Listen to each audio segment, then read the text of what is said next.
మోసం చేశాడు ఈ రాష్ట్రాన్ని, నాశనం చేశాడు ఈ రాష్ట్రాన్ని అని చెప్పి నోటితో ఇవాళ మోడీ అంటే తెలుగు ప్రజల ఆత్మగౌరవం, మోడీ అంటే దేశ ప్రజల ఆత్మగౌరవం, మోడీ అంటే అభివృద్ధి, మోడీ అంటే సంక్షేమం, సంక్షేమం కాదు సంక్షేమం.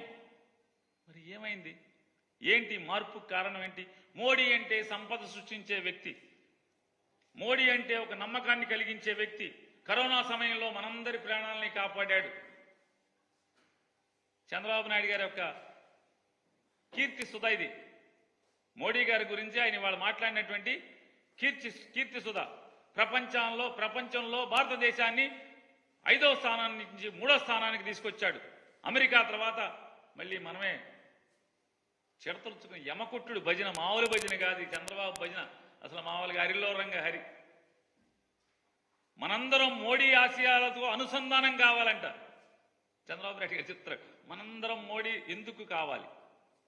ఈ 5 ఏళ్లలో గడిచిన 2019 నుంచి ఈ రోజు దాకా మీరే తిట్టారు కదా, మీ బామ్మర్తో తిట్టించారు కదా, మోడీ లుచ్చాహే బచ్చాహే అని.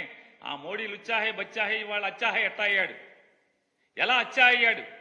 ఎందుకు అయ్యాడు అంటే మీరు కూడబలుక్కుని దొంగల ఊళ్ళు పంచుకున్నట్టుగా మీరు ఏకమైపోతే సరిపోద్దా? ఈ రాష్ట్ర ప్రజలకి మీరు ముగ్గురు ఎందుకు కలిశారు?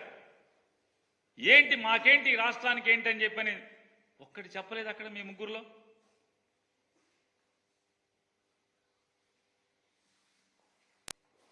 ఆయన మాట్లాడతాడు చంద్రబాబు నాయుడు గారు, జగన్మోహన్ రెడ్డి గారికి సొంత చెల్లెళ్ళే ఓటు ఇద్దంటున్నారు తమ్ముళ్ళు. చంద్రబాబు నాయుడు గారు, మీకు కాళ్ళు కడిగి కన్యాదానం చేసి కాళ్ళు కడిగి నీళ్లు తల మీద జల్లుకున్నటువంటి మీ మామగారు నీకు ఓటేయిద్దని చెప్పాడు. నువ్వు సర్వనాశనం అవ్వాలని చెప్పాడు. నువ్వు ఒక దగాకోరని చెప్పాడు.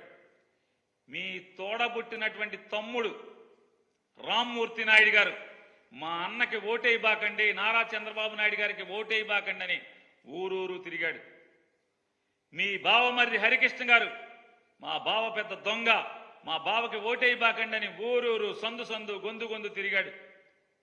మీ తోడల్లుడు దగ్గుపాటి వెంకటేశ్వరరావు గారు ఇతను ఒక వెన్నుపాటుదారుడు, కుట్రదారుడు, దొంగ, వేయబాకండి ఓటు అని మీ తోడళ్ళు తిరిగాడు.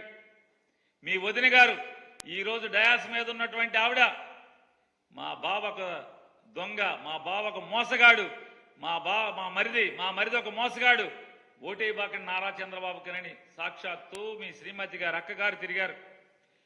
మీ మేనగోడల భర్త గారు నార్నే శ్రీనివాసరావు గారు చంద్రబాబుకి ఓటేయబాకండి అని చెప్పని ఊరు ఓడా తిరిగాడు. మరి